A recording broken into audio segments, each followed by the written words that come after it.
Hello, welcome to our geometry videos, currently in Unit 2.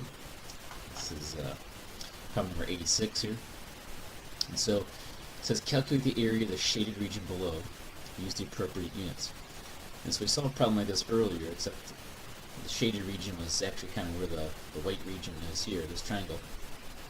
And so what I'm going to do is kind of use a subtraction method. Instead of finding out what the areas of these two separate shaded triangles are, I'm going to find the area of the whole big rectangle and then subtract out this white triangle from the middle there.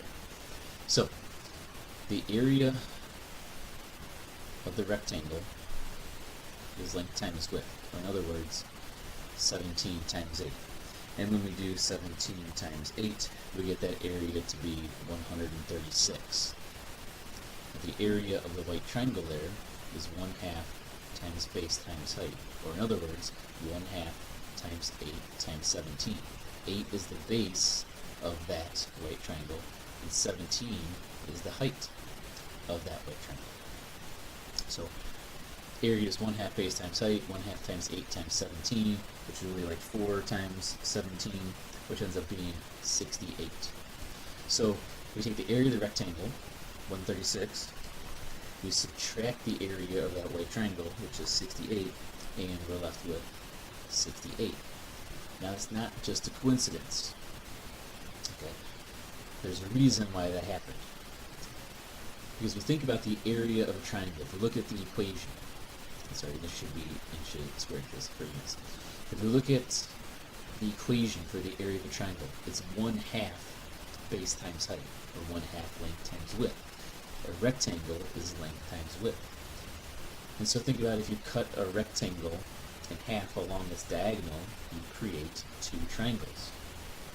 So a triangle, which goes across a rectangle, is really half of a rectangle. That's why it's 1/2 base times height.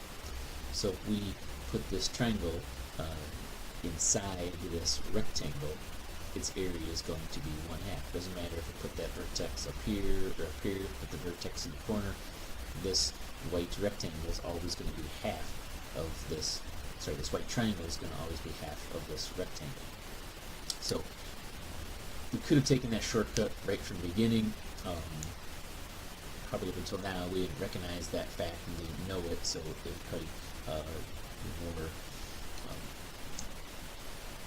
correct of us to use this method, since we knew how to find the areas separately, add them together or subtract them.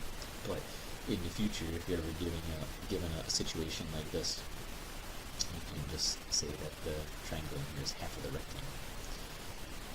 Okay, if you need any further guidance on any of that, feel free to leave a comment. Otherwise, feel free to subscribe, like, or share to our videos.